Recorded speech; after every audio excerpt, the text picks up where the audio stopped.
Welcome to another episode of That's Some Crazy Shit with Kelly and James.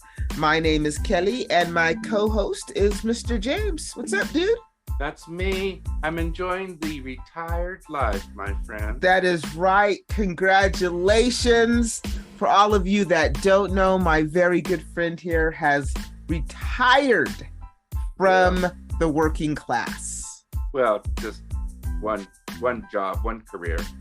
Oh, I'm sorry. Retired from one career, now going to dive into a new career doing something else. That's really cool, though. Don't know a lot of people who have retired, so congratulations. Thank you. It was a long time coming. 35 years, my friend. You don't sound like you're 38, but you look really good. I started when I was quite young, 3. In the womb, I was working. I was remote. Right? Yeah, I was in the remote. Womb, working away. No, you look fantastic for a retiree. For those of you, he sounds fantastic for a retiree. Don't know what retiree is supposed to sound like, but you sound great, James. You look like money, my friend. You look like money. Oh, I like it when I look like money. You look like money. All right, so today we have a special treat. We have actually a collaboration, and I actually like to collab with other podcasts because there's some really good podcasts out there.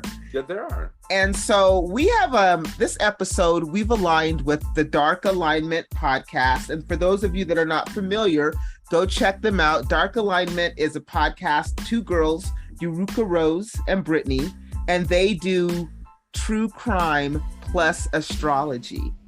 And so cool mix. It was cool. So they take the chart of, say, a serial killer, they'll do their chart, and then they can kind of dive into maybe why they did what they did or look at certain traits. And it's very, very interesting. And so they brought their flavor of podcast over here to That's Some Crazy Shit, because me and James said, you know, that's some crazy shit. That is some crazy shit. You should come be on our podcast. Yeah.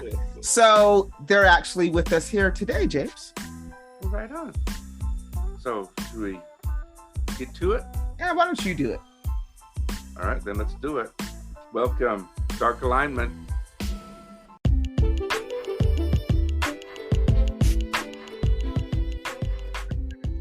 Brittney and Eruca, welcome to That's Some Crazy Shit. Welcome to the podcast. How are you?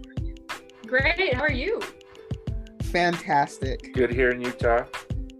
We are excited that you guys are here. We know that you guys do a podcast. We're going to get all into that. I know that James has questions, but before he answers his questions, tell our listeners about your podcast, the premise of it, you know, like if they wanted to go and listen to it. So we are a Dark Alignment podcast. We are a true crime astrology podcast. So it's a little bit of a different take on your standard true crime podcast. We talk about different killers, victims, and people with just dark stories in general. And then we look at their astrology. So we're looking at their natal chart, sometimes death charts, synastry charts, where you put 2 people's natal charts on top of each other. So for example, when there are killer duos like Columbine, that's one of our episodes where we covered that. So you look at kind of how these 2 individuals, like one thing couldn't have happened without the other person. They're so connected, and you can really read that. The Gypsy Rose episode. The Gypsy Rose episode as well, with the mom and daughter, where the daughter murdered the mother, and just you kind of see how it all comes together on the chart. And then I talk a lot about the psychology and kind of the criminological pathway for whoever we're talking about, especially if it's a serial killer. Very cool. Very cool. So I'll let James go ahead and kick it off with your first question. James, go ahead. All right, so ladies, title of our show is That's Some Crazy Shit, and we kind of hit the paranormal. So my question is for both of you, have you ever had a paranormal experience? And if you have, what is it? And my second part is, if you haven't, would you like to, and what would you like it to be? Okay. Wow. We've had a few minor things with the podcast. We have actually. The Richard Ramirez episode, we had a paranormal experience. I could feel it a little bit beforehand, and I continued to get dizzy as we were recording. And then we lost the audio to the entire second half and had to re-record the whole episode. Wow. When a lot of orbs in that one too, when you go back and watch it. Interesting. Really? That is. And we've had a lot of personal experiences as well over the years, and we both do energy readings, and I'll do readings where you connect with spirits and bring messages across. Cool.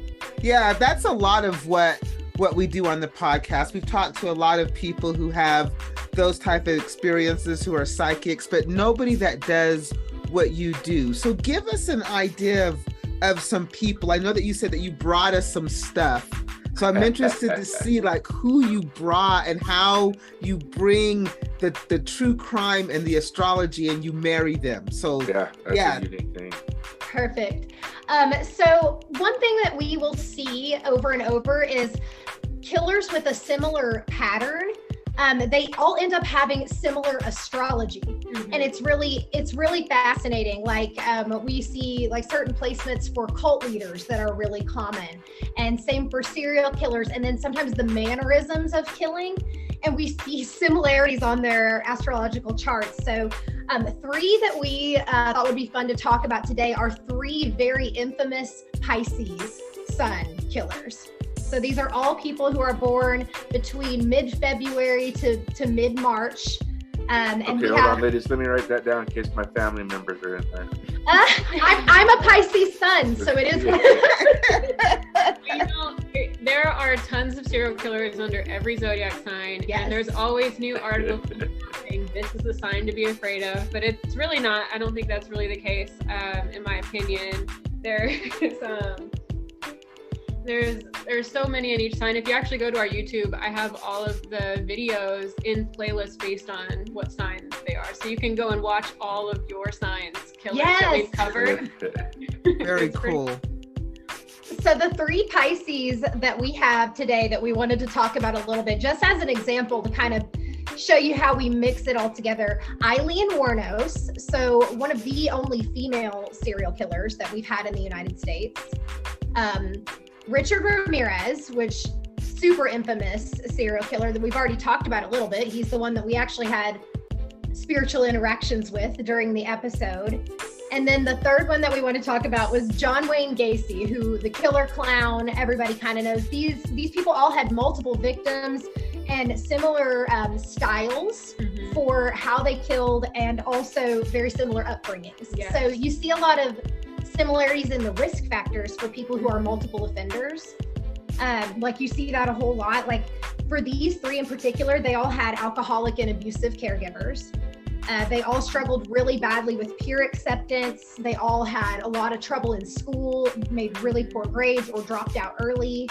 And all of their crimes were linked to sex and sexuality issues. So that's like a really wild thing. And then a Pisces trait here is that they all had kind of delusional, warped reality. So a lot of this fantastical kind of imaginary stuff going on. It was kind of their way to cope. Yep. They had a lot of these Neptune aspects that were really intense in their charts too. Yeah. Further indicating that. Yeah, and they all used like a chosen career path to facilitate their killings. So there was a lot of really fascinating similarities just between the psychology, the risk factors, and then their charts. Again, they're all a Pisces sun. What else did they have similar? Yeah, they also all had Aquarius stelliums. They had also a lot of a lot of really strong aspects with Saturn. Do you want to tell what a stellium is? Oh, yeah. People who don't know what a stellium is. Yeah, I was gonna ask. I was like. So a stellium just means that you have 3 or more planets in one sign. And when you pull your astrology chart, you're looking at kind of a snapshot of the sky the moment you were born. So when you know what sign you are, that shows what sign the sun was in when you were born. You can also look what sign the moon was in, and Saturn and Jupiter and Mercury, all of them, and along with some asteroids. And it's really important when you see a part of the chart that has a lot of planets all grouped together, because it will mean that a lot of that energy is coming through in your life, in your personality, even if it's not your sun sign. So a lot of these, they have a lot of Pisces energy, these three, but also a lot of Aquarius, which is really notable with how similar some of their crimes were. And then they all had Chiron, which is an asteroid about trauma and healing, all on the same axis of the chart between Aquarius and Leo. They all had Lilith in the 7th house. Okay, do you want to talk about what Lilith is? Lilith is it's a calculation, but it's about how you empower yourself out of like a bad situation, or it's kind of this like really stigmatized kind of strong feminine energy in a lot of ways. So a lot of people will call it the dark feminine, or it's associated with like sexuality and women being manipulative. But if you kind of look back, it's like you're only using that because you really have to. Yeah, and a good way to it's the only way out of being cornered in some way in life. So it's like, I'm going to do what I have to do to get out of this bad situation type of energy is how I read it. Yeah. And they all had this in 7th house, which has a lot to do with relationships and partnerships. And I'm pretty sure all of these killers kind of had issues with not being interested in partnerships because of the way their upbringing was. Did they all kind of kill the same way? Similar? So it's interesting. Aileen Wuornos, like sexuality was part of all of their killing, not necessarily if they killed people in the same way or the same manner, because Aileen Wuornos always used a gun to kill, but she was also a sex worker. And she would get in vehicles with people, she would lead them to the woods, she would shoot them, and then she would rob them and steal their car. So that was kind of, but that was how she survived. So this is where that Lilith aspect can really come through, where that was how she felt she had to survive to provide for her partner. She was in a same-sex relationship with Tyria Moore, who ultimately ended up betraying her. And that's part of how she was incarcerated. And all 3 of these killers too were sentenced to death and convicted and like sentenced to the death sentence. So that's another thing that's interesting that they all had in common. Were they all pretty much, because Aileen Wuornos, they said that she really had some mental problems, she had some, and really didn't get the help that she needed. A lot of her thoughts, they said, were delusional. Were the other 2 similar in that aspect too? Very much so. Not so much John Wayne Gacy, but Richard Ramirez, absolutely. So he grew up in such an abusive home that he would, to escape his abusive father, he would go sleep in the cemetery.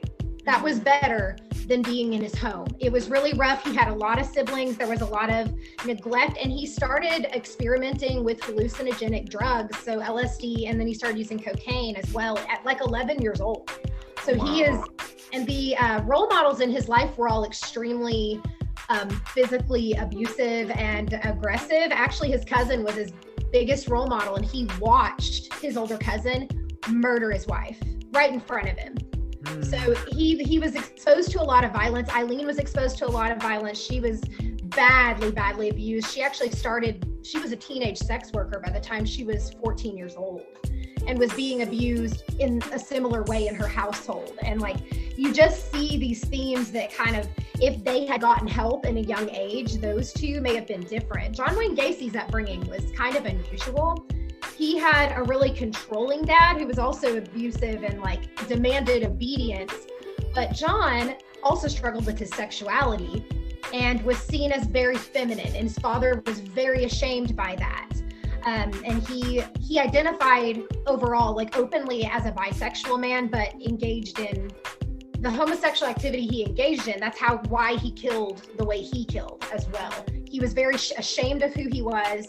He was using his career. He owned a construction business and employed kind of migrant teenage workers that he would exploit, and he would rape them and then murder him and bury them in the crawl space beneath his house. So they all have this sexual component to the way that they kill, and very interesting relationships with the adults in their lives. So what was the clown part with him? Oh, he performed at birthday parties. That was like a fun. Right. Yes. And another way he would subdue his victims is everybody knew he was this birthday clown, and he would play what he called the handcuff trick. It would get out the handcuffs, and he would, act like he's doing a magic trick. And before they knew it, they were handcuffed and completely helpless against him, and he would turn like that. There was one survivor that managed to escape him after being handcuffed. And he said he's never seen anybody flip so fast, that he went from this charismatic, lively person. John Wayne Gacy actually really fit into society. He owned several businesses. Very much like a Sagittarius rising, which he is. Yeah, that's scary. You know, he's just an everyday person, but he's over here. He's a predator. Yes, absolutely. Wow. Yeah. We see a lot of kind of Sagittarius rising killers kind of come off like that. Like they come off kind of charming and fun and like almost kind of carefree. Was Ted Bundy also a Sagittarius rising? Yeah, Ted Bundy was Sagittarius I'm pretty sure rising. he was. Yeah. But we've had it come up on the podcast a few times. Yeah. And it's the person that nobody thinks would be and they think they're harmless and then they flip. Also, Scott Peterson is a Sagittarius rising. So like that charming aspect, that like you kind of get the feel for it when you really think of these figures and kind of what they're known for. So it's cool to see, like a lot of, or most of the time, we do our notes separately, and then when we go to do the podcast, our notes are identical. Yeah, they match It's up like so she's doing the well. chart notes and I'm doing their history and everything. Wow.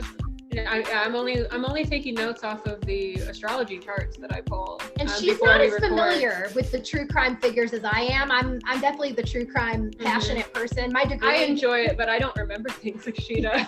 my degree's in criminal psychology, so I really, really love. This is kind of my area of interest. Just like she's a professional astrologer, we have our area of interest, and so she's heard a lot of these stories, but doesn't like remember them. So she just goes off their chart. So it's pretty cool to see how it aligns so perfectly. Have you ever done one thing that has always scared me, and my kids are grown, that always kind of bothered me in true crime is kids that kill. Have you ever done charts of children, especially like the ones who like off their parents?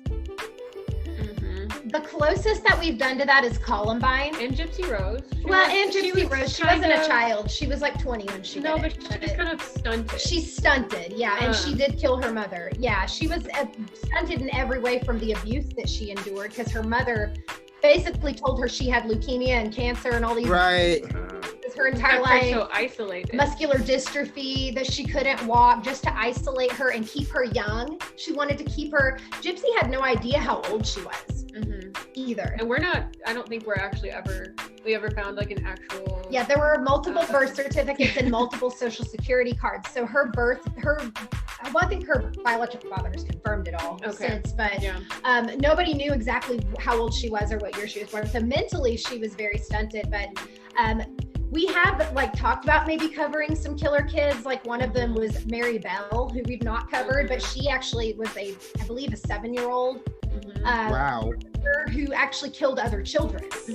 So she was, which is terrifying to think about. Right. Playground, it's like, that's terrifying. Wow. But she endured horrible abuse from her mother. Yeah. So when you ladies do charts, do you ever find something that just stands out, and then when you compare it to the crime, you're like, that explains why it was so horrific? Yeah, I think that comes up a lot when I read charts. Normally, I've done this for a long time, but when I talk on the podcast, I'm usually bringing up the things that stand out to me most first. It's kind of like that's the way I like to approach reading the charts. It absolutely comes up every episode where I think, oh, this part is so fascinating, and then as we get into it, it unravels and shows how that manifested in the killer's crimes. Yeah, like you'll just see some really strong things on the chart, and then as I tell the story, it's like it's all making sense to her of like, oh, okay, that's why that's how that is exactly showing up in their life. Like, okay. Is there anything that screams serial killer? We have a joke. We do have a joke that we call the murder moon. So we jokingly say that the Aries moon is the murder moon, and your moon is like your emotional state. So it's a lot of how you're processing things emotionally. So when you process your emotions through this sign that's so combative and can be aggressive, a lot of times you're kind of processing them in this way of anger. And it's a very physical sign, a very kind of physically active sign. So when you have an emotion go through and your Aries moon processes it, a lot of times it'll come up as violent. Yeah, we've seen what comes to mind is we covered, it's a wild story, but the Lululemon murder. There was a murder of one employee killed another, and it was two girls inside a Lululemon store. And the killer closing up for the night. Yeah, closing up for the night, and a murder took place. And she staged the whole thing to look like it was a break-in. It was a wild story. It was kind of crazy. So that's why we covered it. It was nuts. But that was a good example of the killer had an Aries moon, and the crime was extremely violent, extremely emotional, felt very impulsive. None of it felt thought through. Like, that's a placement that Very Aries moon. It's very Aries moon. We had several Aries moons on the podcast for that type of for like that murder. Violent type of crime. Yeah. You know, I used to work with special needs kids, and I know people who are nurses and police officers. When a full moon is out, man, people get a little crazy. Yeah, the energy culminates, and it's kind of this tipping point, this time where everything is ready to blow. So do you think that when you look at the charts, do you think there's a point, like, are these people, are you noticing that they're committing these crimes like around the same age? Is there like a maybe a similarity in like the time that they started committing or killing? Am I making sense? I think so. Yeah, there's always a time frame when crime's going to be the strongest. The way criminology works. That's why you don't typically see older offenders, like people starting to offend in their 50s and 60s. There's kind of a sweet spot, and it's from like the mid 20s to like the early 40s when people are the most agile and kind of at the peak of their aggression, really. Like, that's kind of they're physically able to probably overpower somebody. It's a sweet spot for crime on the chart. Yeah, on the chart we'll see it kind of show up in the houses for which stage of life, and then we'll pull transit charts, which shows the person's natal chart on top of the current workings of the sky at that time. So we can go back and see what the sky was doing at the time of the killing and the murder, see what it was triggering on their chart. A lot of times it'll trigger something like their Mars, or, which is a lot about aggression. It'll trigger their Lilith. It'll trigger Pluto, something that really, usually those really strong points of their chart where they're just, all of a sudden they can't cope anymore, and something kind of tips them over the edge to start killing. Yeah. And do you find that killers that like kill as a group, like you said, Columbine, they have similarities where they're drawn together? It kind of is more like opposition, where it's like one completes the other in this strange way. Especially with Columbine, where you have one that's I believe he was an Aries sun. I can't remember. That was Eric that had one of them was like a really strong personality, and the other one was a little bit more meek and a little bit more kind of like moldable and a little bit more sensitive, like literally wrote poetry. But also had this same desire. So it's like when they came together, it just worked so well. Yeah. And then we'll see the cult episode. We covered the Manson cult, which was really fun. That was one of my favorite episodes. It was such a good time just to go through every single one of them and see how they all fit together in the way that they killed as well. It was kind of like they had their own strengths, but they all had the same, and you can see their strengths on the chart, which is really interesting to see how they fit and filled in the roles that they did in their crimes. How many of the Mansons did you do? All of them? So we did we focused a lot on the girls. I know we covered Charles Manson himself. We covered the main three Manson girls that were tried. We covered Tex. We covered Squeaky Fromm.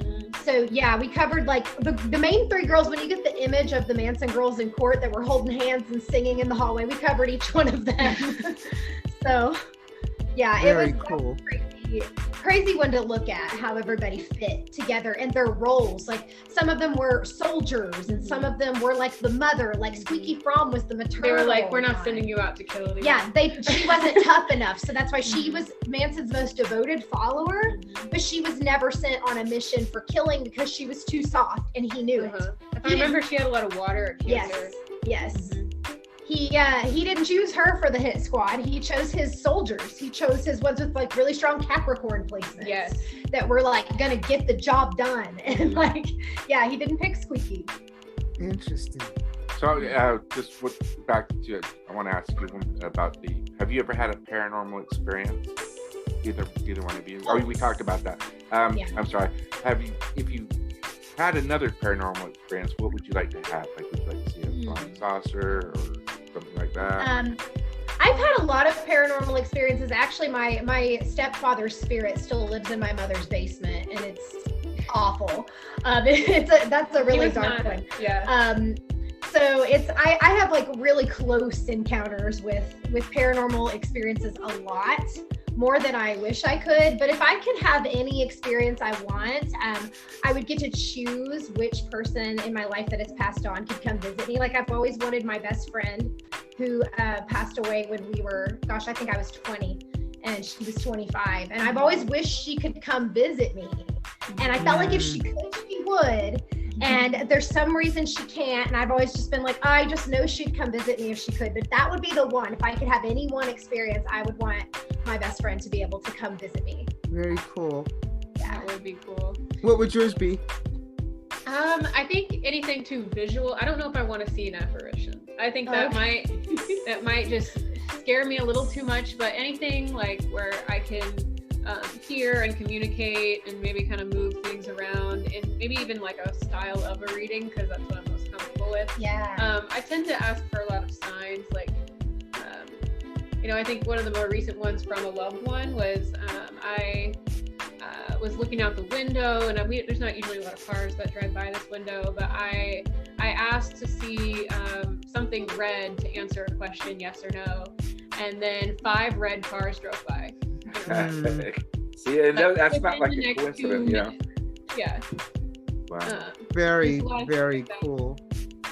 Tell our audience where they can listen to Dark Alignment. What day does it come on? When does it come on?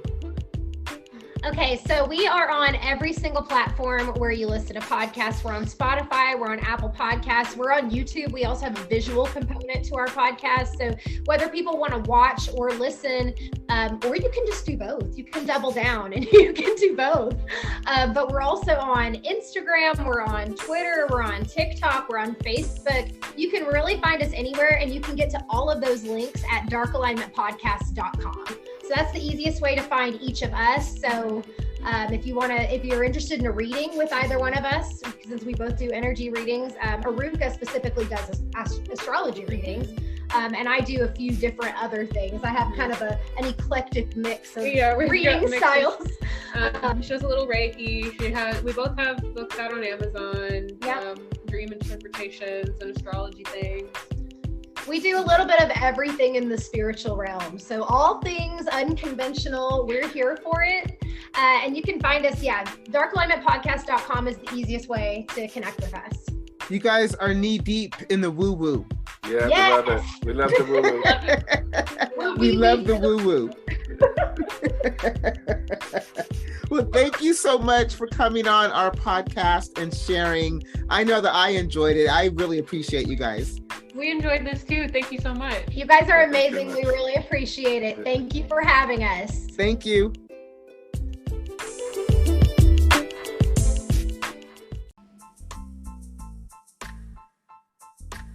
How cool was that? What? That sounded good. No, how cool were them? How cool were they? That was cool. I did like the way, how they did their charts, and then Brittney broke it down and how similar they were, their behaviors and their background. And well, what I thought was interesting is they said they do it separately. Right, yeah. Right, and then they bring it together and they can see, they each can shed light on what one another finds. And I thought it was absolutely fascinating, right? And it seems, you know, a lot of these serial killers all had really hard lives as children. Oh yeah. Not all serial killers. No, yeah, not all, but yeah. You know, but the ones that they talked about really had some trauma and abuse and whatever. And it was just really interesting. I thought it was very cool. So if you have not checked out their podcast is called Dark Alignment. It is available wherever podcasts are. They actually both do energy readings as well.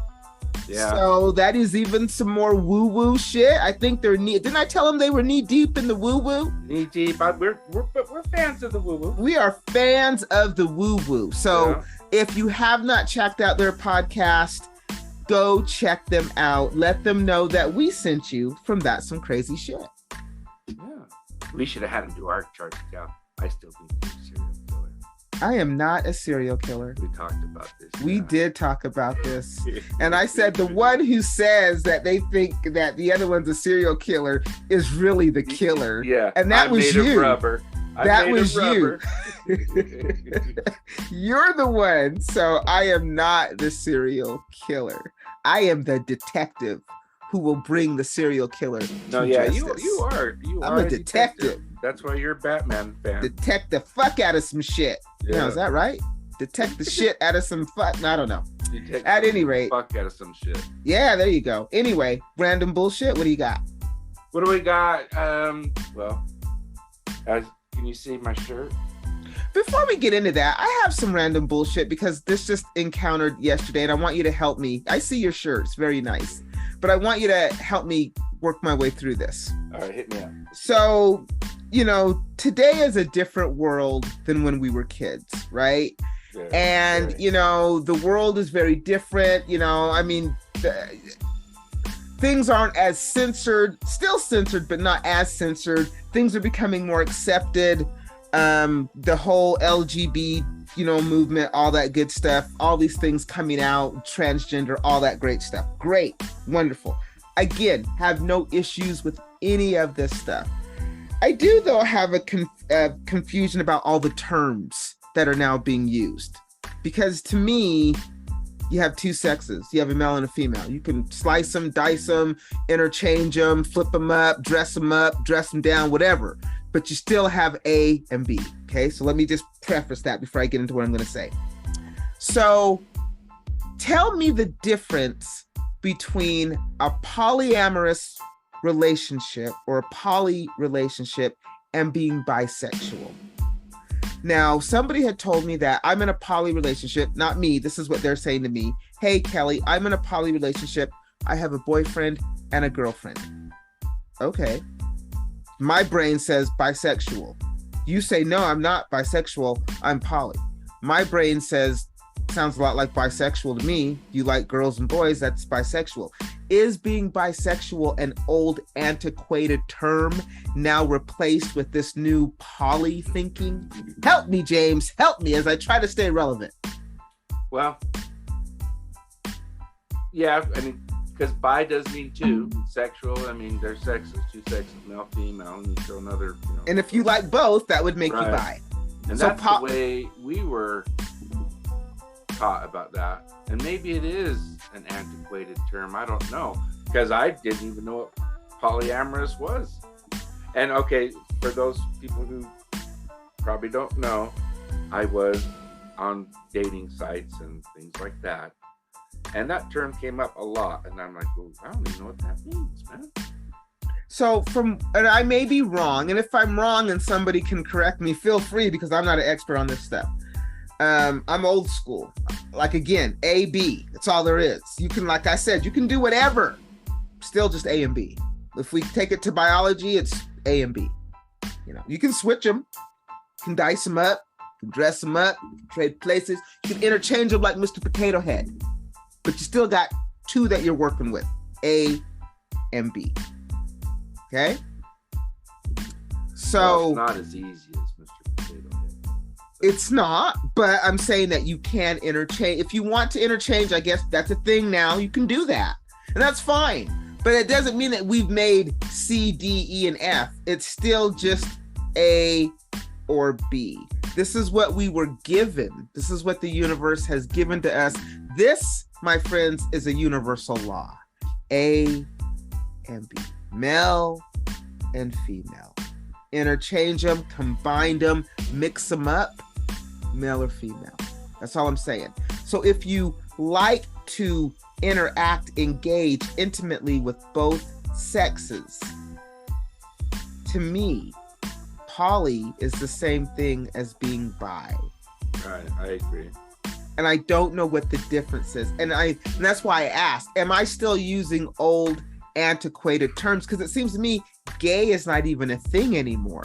Gay is an old, antiquated term, right? So are these terms now being replaced with these more new hip sounding terms like I'm transgender or I'm whatever? I'm just trying to ride the rainbow the best way I know how, because it's very confusing to me. Because again, my brain says A and B. And if people, come at my neck for this, I'm sorry, I'm entitled, but I don't see what all the fuss is. And I want to put this out there. Honestly, really, James, I don't care. Because if I'm not involved with you in that way, if me and this person are not intimate, I could really give two shits who you're sleeping with. I really don't care.